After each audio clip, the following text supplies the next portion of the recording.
ليست كأي ليلة، فهي ليلة حفل توزيع جوائز صناع الترفيه من قلب الرياض تقديراً للفن والفنانين وأعمالهم البارزة في 2023. جوي أواردز السبت 9:30 بتوقيت السعودية على MBC 1 وشاهد.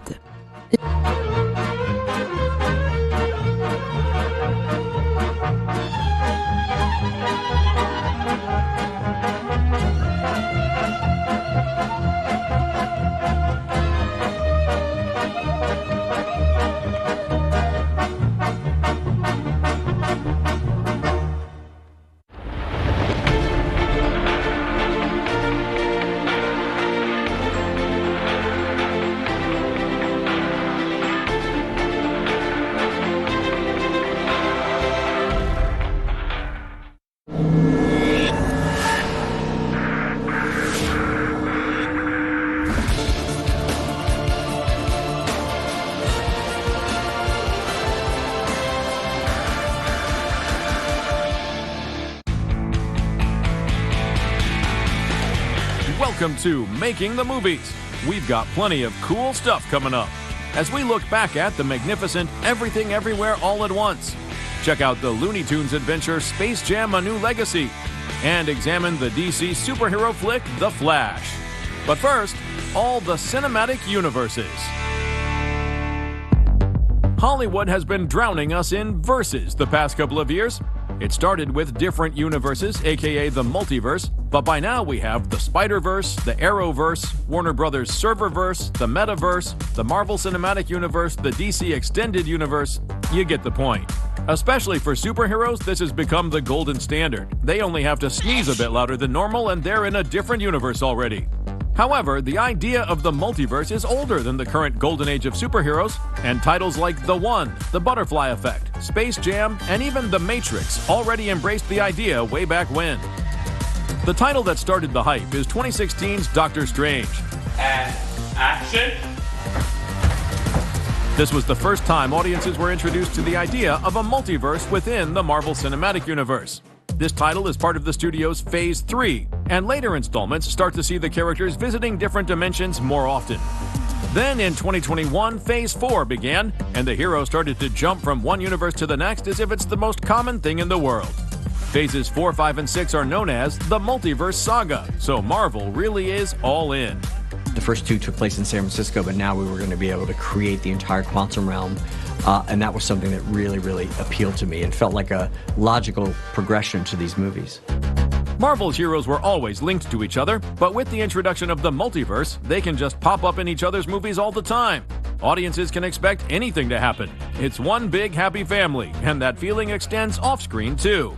I remember our second week in the writer's room, we got to go see a early cut of Endgame, all of our writers with like previs and everything. We're like, holy crap, this is insane.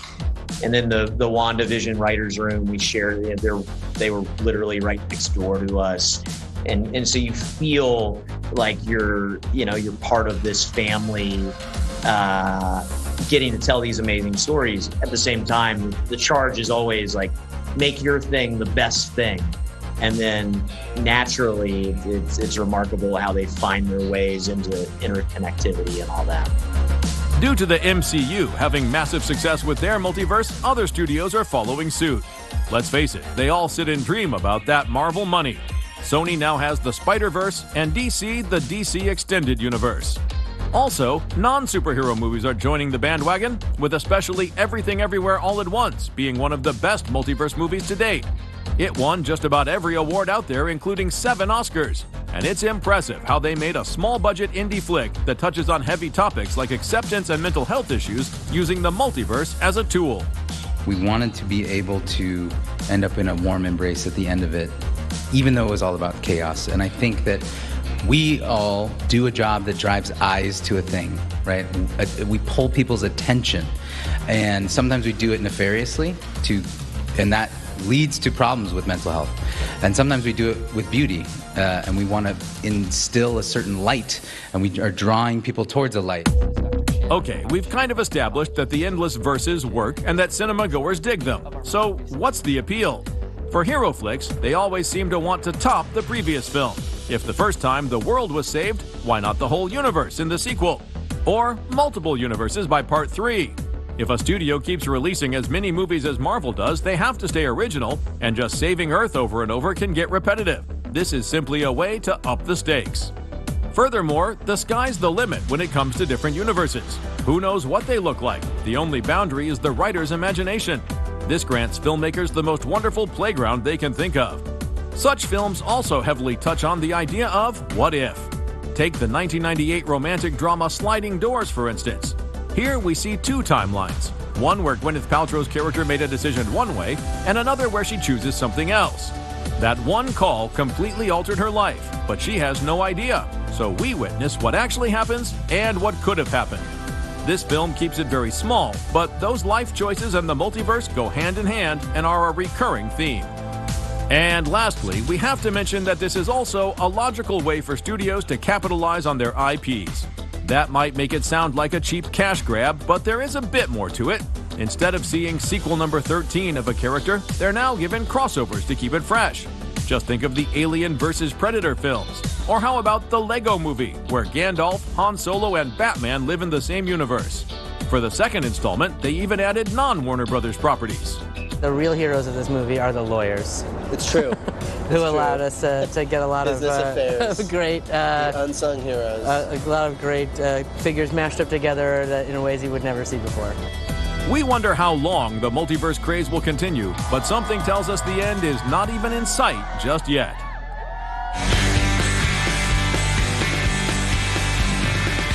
Now, you may only see a pile of receipts, but I see a story. I can see where this story is going. It does not look good.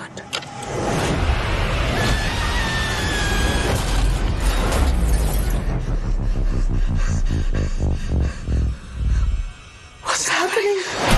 Evelyn, I'm not your husband. I'm another version of him from another universe. I'm here because we need your help. Very busy today. No time to help you. Everything Everywhere All at Once was without question the film of 2022. It ended up winning 7 Oscars, including Best Motion Picture of the Year. It truly is a pinnacle of creativity, and it's impressive beyond words what the directors managed to do with such a tiny budget. The effects were done by just 9 people and were mostly learned from free tutorials. Insane! And yes, this film too is about the multiverse. The movie is on streaming services now, but those who saw it on the big screen should consider themselves lucky. I understand why no one's going to theaters because I'm barely going to theaters anymore. You know, I have a 3-year-old kid. The pandemic just happened. There's just no time. Things cost so much money. I'm sympathetic to the fact that everyday moviegoers have so many obstacles in their way and so many incentives to stay at home.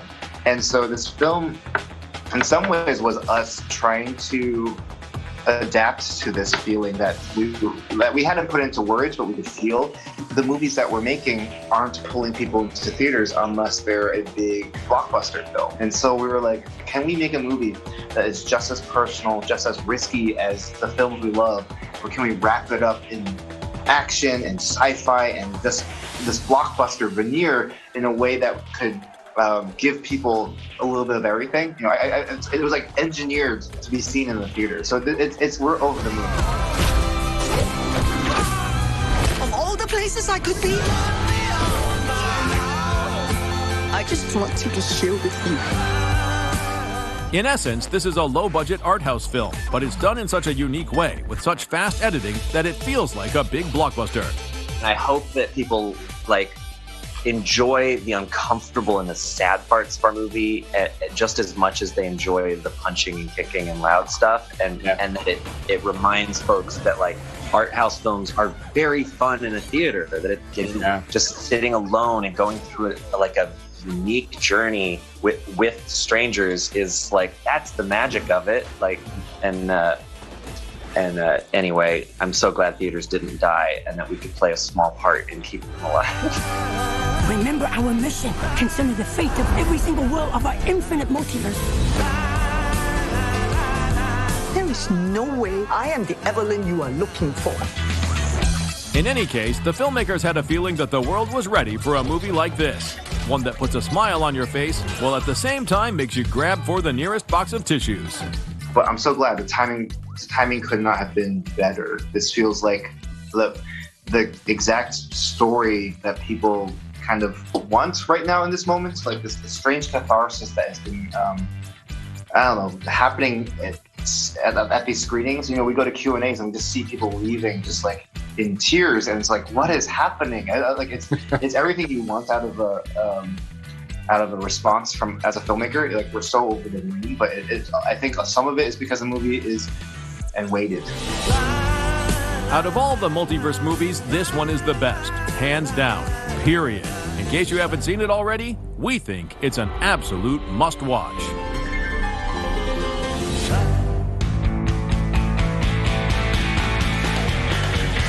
Coming up, the wild comic book film The Flash. But first, Space Jam: A New Legacy.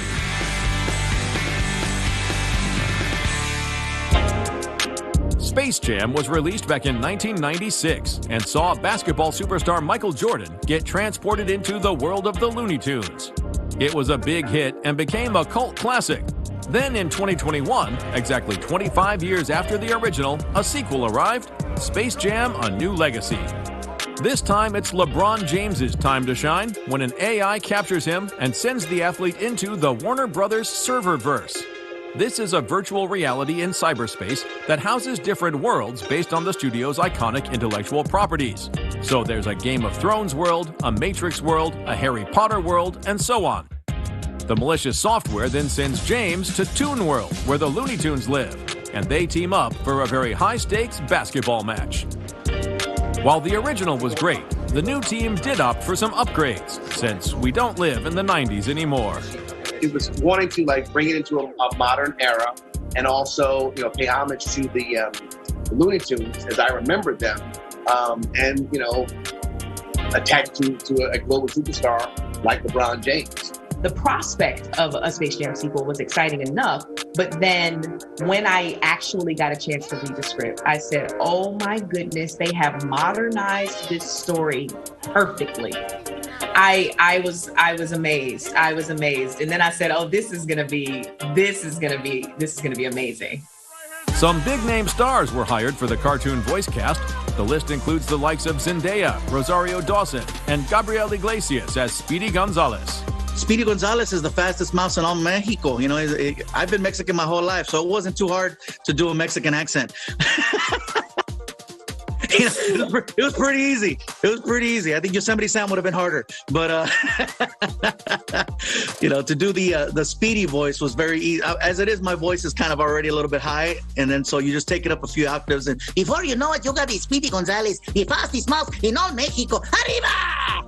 Well, Gabriel got off easy, doing a voice so native to him, he was more than willing to try his hand at more alien characters too. Whatever voice you want. I don't just do the Mexican voice. I'll do Marvin the Martian. Oh my modulator. You want Yosemite Sam? Like that rabbit. Who do you want? Bugs Bunny? What's up, Doc? I can do all. I said, you can fire all the actors today. I will do the whole movie, for half.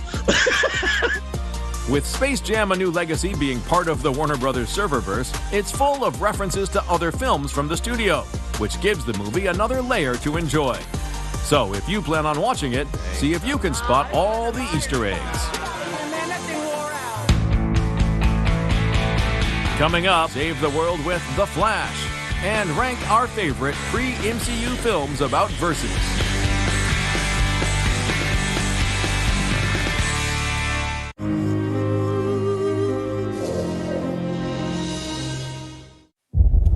There is only one way this war ends. Last man standing. I am a poor wayfaring stranger. Guns have gone. I'm traveling through this world of war. Colonel Mackenzie's going after the retreating Germans. Wake up! There's no sickness, toil, or danger. They have no idea what they're in for.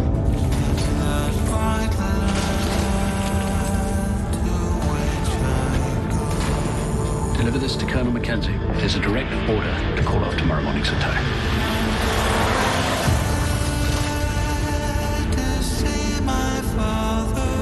been called off. Where is Colonel Mackenzie?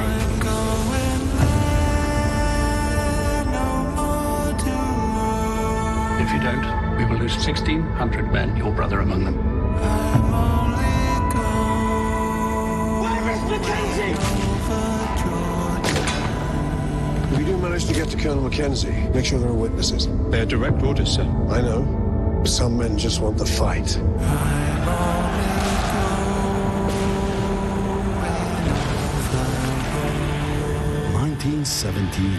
الأربعاء 12 منتصف الليل بتوقيت السعودية 11 بتوقيت القاهرة مع MBC Max. أحمد مختار. عيلة تيمور. انتوا تعرفوا بعض؟ لا ايوه احمد انا مطلقه. ايه الغلط في كده؟ هما توأم. ولا She has 4 kids. ودول خلفتيهم من راجل واحد ولا قسمتي؟ 7. والمصحف الشريف هم 4. وأنا بقول لك 7. طبعا احنا عارفين ان احنا دلوقتي بقينا عيلة واحدة. يس. ومين فيكم باباه؟ أنا. لما يفتح اللينك ده هتركب تليفونه؟ طب ازاي؟ متخيلة إن إحنا هنقدر نسيطر على الوضع ده لوحدنا؟ طبعا. حاسم. انا قلقانة على العيال وعايزة اروح اطمن عليه. ليلى، عيالي فين؟ يا ابني ما انت بتعمل نفس اللي هي عاملاه. هو انت بتحاسبني على حاجة عملتها قبل ما اعرفك؟ كامل العدد من الأحد إلى الخميس 5 بتوقيت السعودية على MBC 1. تابعوا الحلقات بعد عرضها على الشاشة مجانا على شاهد. Who has the time to type out actual words? Phones down in 5. And that's where we come in. Emojis. It's go time. Today is my first day on the phone. Doing my duty. Oh boy, I'm gonna be so mad. You're just not ready, son. Deep Blood Sweet. Alex is moving. Stand by. You can do this. What is in the wrong place? What is that emoji? No. Sorry, everybody. Gotta get this phone fixed. Big Family Night The Emoji Movie الأربعاء 7 KSA on MBC 2. ابدأ رحلتك المثيرة مع لعبة السيارات الرائعة من ويزو. قم ببناء سيارتك المثالية بأسلوبك الخاص. استمتع بتجربة اللعب سناتش اكس. حمل اللعبة الآن. ويزو، خليها ملعبك. صدفة صنعت منه كاتبا مشهورا.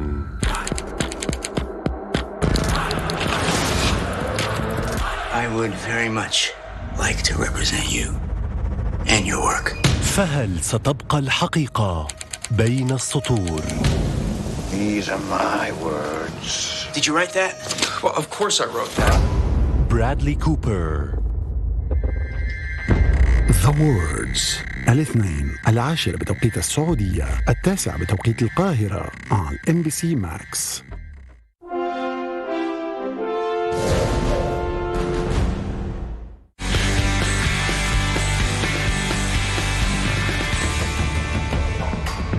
When thinking about multiverses, it's likely the endless amount of superhero flicks that first spring to mind. However, there have been movies about the topic since well before Marvel's Cinematic Universe was born in 2008. So let's check out our top 3 pre-MCU films about verses. We're kicking things off with an awesome guilty pleasure, The One, starring Jason Statham and Jet Li. This 2001 action extravaganza features Lee as a supervillain who can travel across different universes. He does so to kill other versions of himself and absorb their power. He's actually already murdered 122 of them when the movie starts and won't stop until he eliminates enough to become invincible. Now, to be honest, this movie isn't really something you watch for the compelling plot. Instead, it's all about the amazing fight scenes. Jet shows off his incredible martial arts skills, and the hand-to-hand combat is super cool and well choreographed. The One is quite old already, and we're not excluding the possibility that the only reason it even made this list is nostalgia. Still, we have nothing but fond feelings for this weird and over-the-top action spectacle.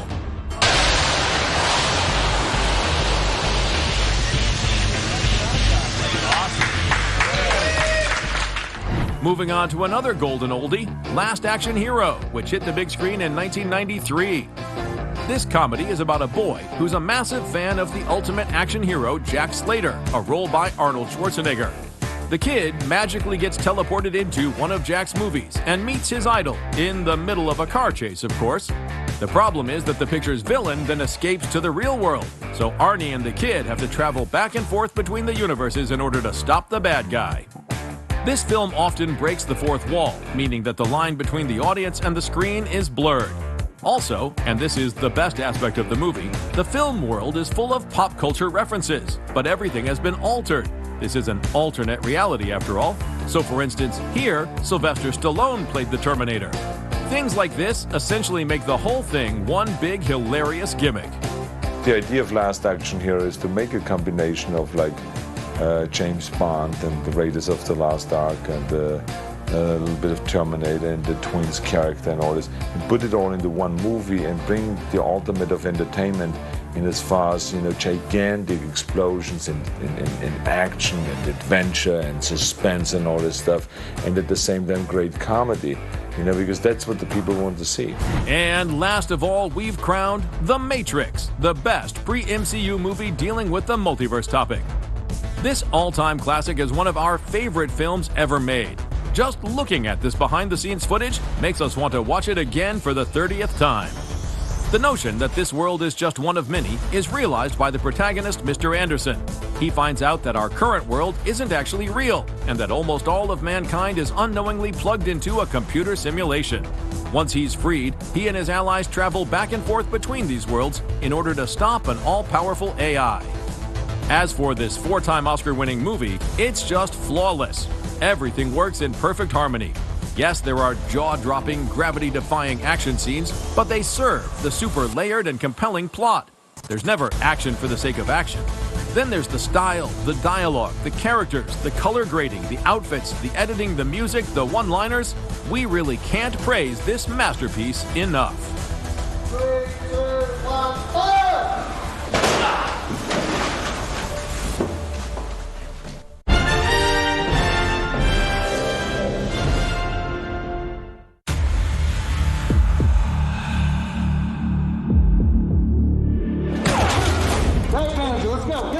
Let's go.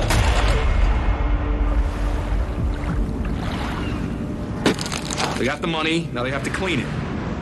Any questions? No? Great, let's go.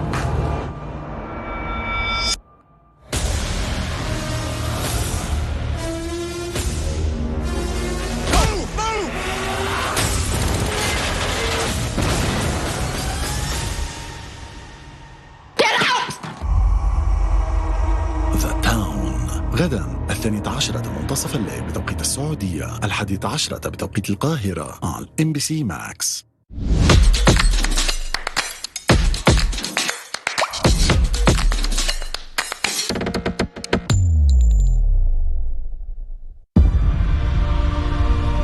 You're special. You've been chosen. The island awaits you.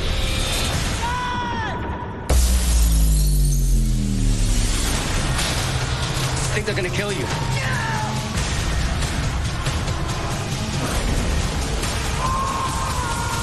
The Island الخميس على MBC Max.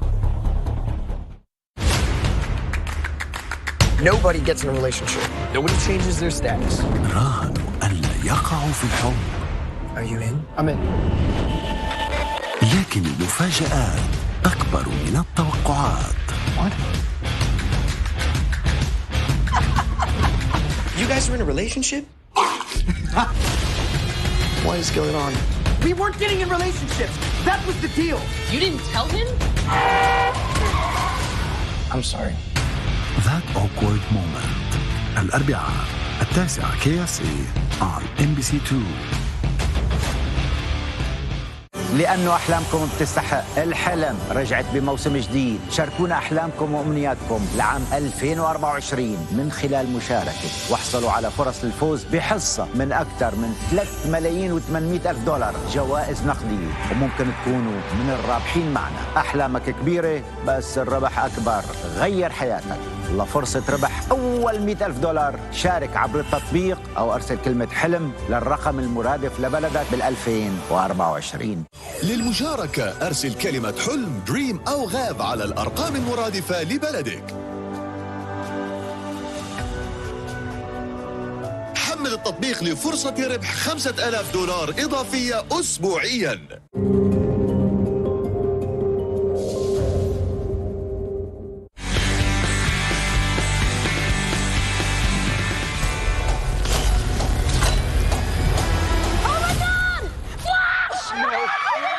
Hi. I love you. Thank you. Passing you into Mr. Wayne. No, please don't. I need you here now, Barry. By 2023, we were all aware of multiverses, and of course, DC wasn't going to be left out of the hype, so they jumped on board with The Flash. Since Barry Allen is able to travel through time, he wants to use his superpowers to change the past and save his family. So you're saying you could travel back in time? But Bruce, I can fix things. I could save people. I could save my mom. I could save your parents. But he accidentally creates a world without superheroes. This world must die.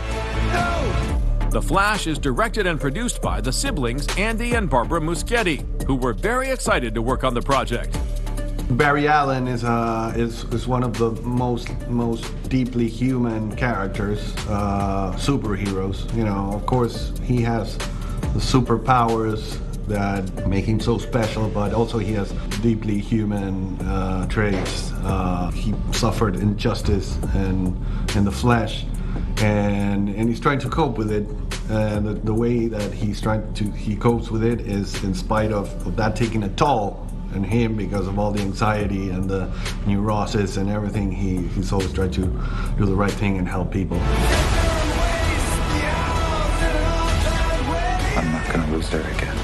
Apart from The Flash, Barry Allen, we fell in love with the possibility of bringing Michael Keaton back as Batman.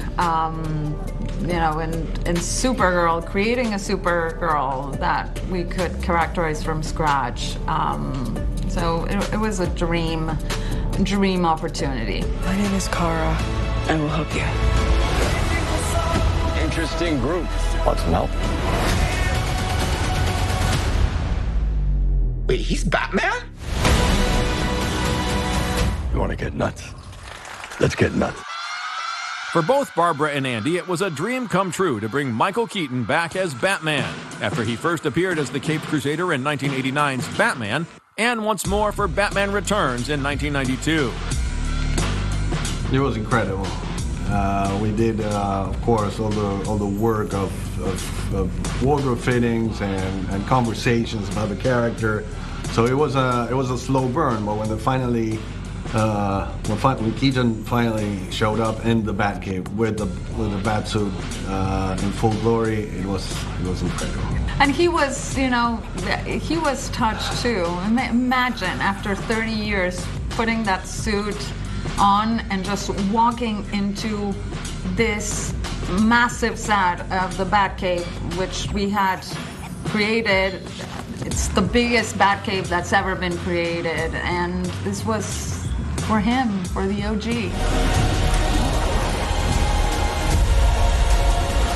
No matter what we do, we're not going to be able to fix this. No! Nobody dies!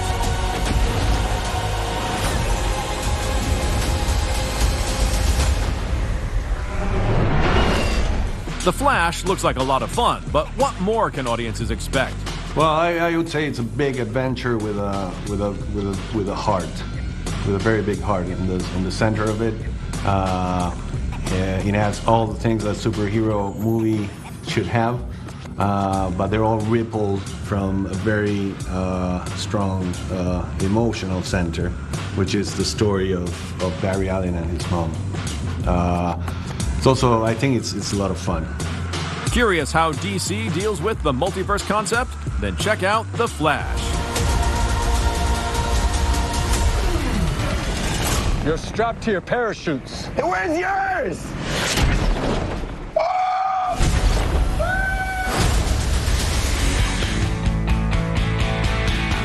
This was Making the Movies. We hope to see you again soon so we can take you behind the scenes of other great motion pictures, talk with the coolest filmmakers, and find out what is possible in the world of movies.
In my younger and more vulnerable years, my father gave me some advice. Always try to see the best in people, he would say.